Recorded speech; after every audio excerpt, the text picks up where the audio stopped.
well, first of all, you're just going to have to excuse me because, as you can hear, my throat sounds like it has a cat inside and that is clawing its way out. So, what? Please, for the love of God, no hecklers. This is really painful. So, I'm going to borrow a line from Fionn. Shut the fuck up, cherry boy.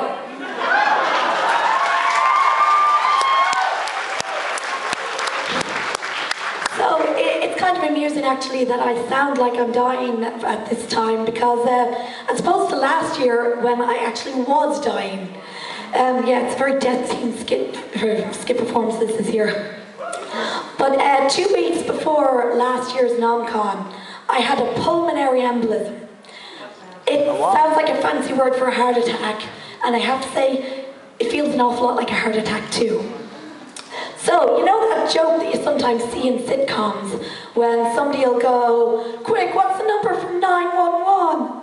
The reason that joke exists is because they always assume that there's nobody in the world so stupid that they will forget the emergency numbers in an emergency. So what happens when I think I'm having a heart attack? I think, oh crap, I'm having a heart attack. I have to call a hospital. I don't know the numbers of any hospitals, so I call 11890.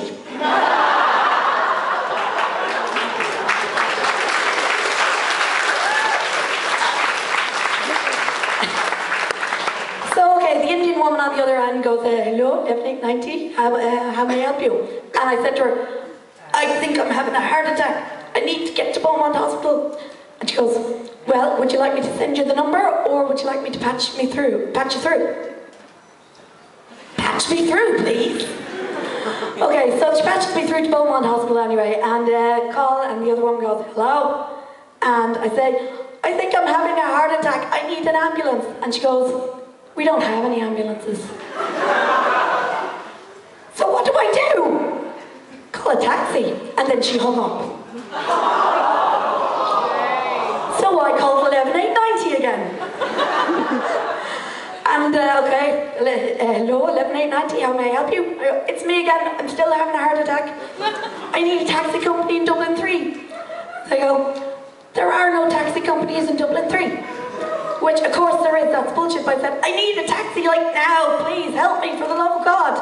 So she patches me through, and at this stage I'm in so much pain I can't actually lie down anymore, so I get up out of bed and I go downstairs and I start pacing up and down like this in front of my house. I'm wearing one shoe and my pajamas. I have my purse with €20 for the taxi and my keys, and that's it. I look crazy. When the taxi gets there, I can't bend over because all my limbs are blocked, so I have to kind of slide into the taxi like this. And then, of course, the taxi driver now, God bless the man, he was terrified I was going to die in the back of his taxi. And, you know, I came very close to dying in the back of his taxi because as soon as I was lying down, I realized that the pain was so bad when I was lying down that I couldn't breathe. Thank you. I know, this is really morbid. You should be laughing. Trust me, this is a funny story, I swear to God. I'm laughing already. So I'm sitting there and thinking, this is a really crap way to die. I didn't even get to go to Nom-Con. Like, why couldn't I have been at least eaten by sharks? At this stage, I'm going to be a Daily Mail headline. This girl died because Beaumont Hospital has no ambulances free. I don't want to be a Daily Mail headline, ever. Unless it's for something cool, like I died in a giant explosion of some kind when my shoes caught on fire. I don't know. I know, something interesting. If you're going to die, you might as well go out in style. Yeah, I'm actually doing much better this year anyway. But the thing about it is, the reason I brought this up is because, right, you guys have been listening with sympathy and everything. I tell this to my local Lolita community when we're hanging out. Thank you. Shut the fuck up, cherry boy! Ooh, I'm getting my voice back. Multiplying. I tell this to my local Lolita community, and they always go, yeah, that's a nice story, but I bet you were never in an ambulance that caught on fire like I was. Because the funny thing about our Lolita community is there are so many of us in the community that have disabilities or illnesses of some kind that we're not so much a community as a support group. So this year alone, we have had fibromyalgia, epilepsy, OCD, ADD, ADHD, ODD. I said epilepsy, didn't I? We've got 2 cases of epilepsy. Panic attacks, thank you. Social anxiety. What about OTT? Definitely OTT. Seriously. But yeah, oh, sorry, I forgot. Everybody, count to 3. 1, 2, 3. Shut the fuck up, cherry boy! Dystonia and sex addiction. That's a disability? And actually, while I'm up here, Fiona, if you were in the room, I love you like a brother, but you're never allowed in my house again. My cooker is still broken and my cat is still traumatized. I don't know what the fuck you did and I don't want to know, just stay away from me from now on. Me gusta. Yeah, but, well, basically being in the Lolita community is a lot of fun because when you have a disability, you kind of stop giving a fuck about everything. I'm wearing a Lolita dress and I don't even have a petticoat. Because I gave it to the other girl. Yeah, check me out. Fuck the police. But you see, people are very nervous about getting into the Lolita community because they think it's very bitchy. And it's honestly not. Because I can honestly say I have never met a bitchy Lolita. I can't speak for what they do in the privacy of their own homes. But in person, I've never met a nasty Lolita. They're always kind of the good side of civil. At the very least, they're civil in a kind of a, well, it's pretty obvious that you're completely crazy, so I'm going to move away now. I have to go over here.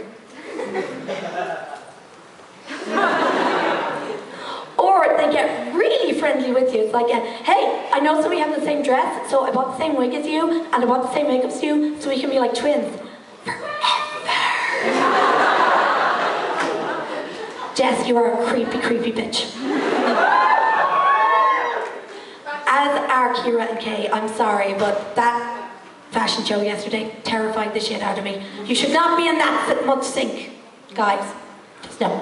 But yeah. So don't worry, if you're planning on getting into Lolita, don't worry about the other Lolitas. They're all fine. It's all the other fuckers you have to watch out for. The general unwashed community. And I mean, Lolita, like most animals that travel in herds, they have their natural predators. And Lolita's natural predators are scangers.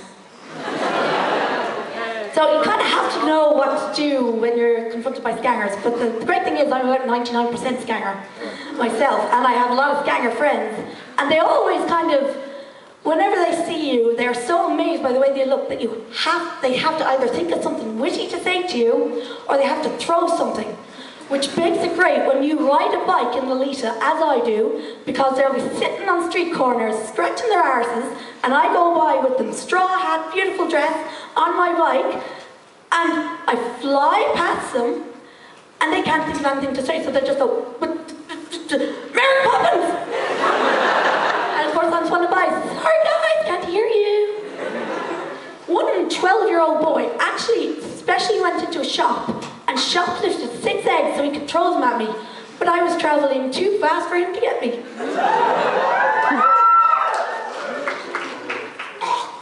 Jesus Christ. Oh, God. I'm nearly done, I swear. But there's 2 really interesting stories about scangers that have been approached by us. So one of the best ones that we had was this guy was trying to get one of my friend's attention. She was wearing a pink dress, so he started shouting at her and he goes, Pinky! Hey, Pinky! And of course, she just kind of walks by, as you do, lots of dignity. Don't let him know you're upset. And he goes, bet you can't even ballerine. But just to give a little setup for this last anecdote, which is the best one I have ever encountered. I live in the beautiful area of East Wall. It's Scanger Central. My next door neighbour burgled my house. So one evening I'm walking back from a Lolita meet and somebody put a brick through the window of the bus. So the bus had to stop and let us all off. So here I am, walking through East Wall, running whenever I hear a gunshot. And I see a fairly typical scanger sitting on the wall. She's got a bun that's so high, it's migrating towards her forehead. Pajamas, Ugg boots in the middle of the day, it's like 3 o'clock in the day, and, typical scanger. And she looks at me walking, and she just thinks for a few minutes, what am I going to say? And I kind of look back at her like, dare you to say something? Bring it on, bitch! So she finally goes, are you looking for your sheep or what? So I go back to her in my best scanger accent. Go, no, actually I was looking for a fat manky cow. Are you doing anything?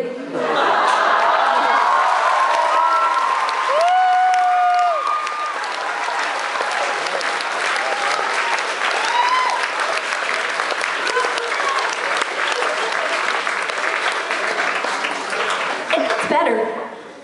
She looks at me like this. And I look back at her like this. And she's still going. And I'm about 2 seconds away from going, yeah, what you think of me now? What you think of me now? And then she goes, hey, Doe, is that you? Ow! And she runs over and hugs me. And I just realized, this is one of my closest drinking friends. I have had so many great memories with this girl, walking down the street, pissed as a fart, in our hot pants, holding our shoes. How do you like your eggs in the morning? I like mine with goose. And even the best memory I ever have had, or the last memory that I had before this happened, was of her sitting on somebody's wall, skirt around her waist, knickers around her ankles, pissing into somebody's garden bush. And I was keeping an eye out for people who might see, because that would be terrible. And then she goes, Jesus, Nato, I knew you were fucking mental, but are you joining the circus or what? I was going, yeah, well, I'm mental, this is the shit I do. So now I am actually going to get off the stage before I die. 1, 2, 3, shut up! I know that was a compliment, but I just wanted to say it one last time. Thank you very much, you've been a great audience.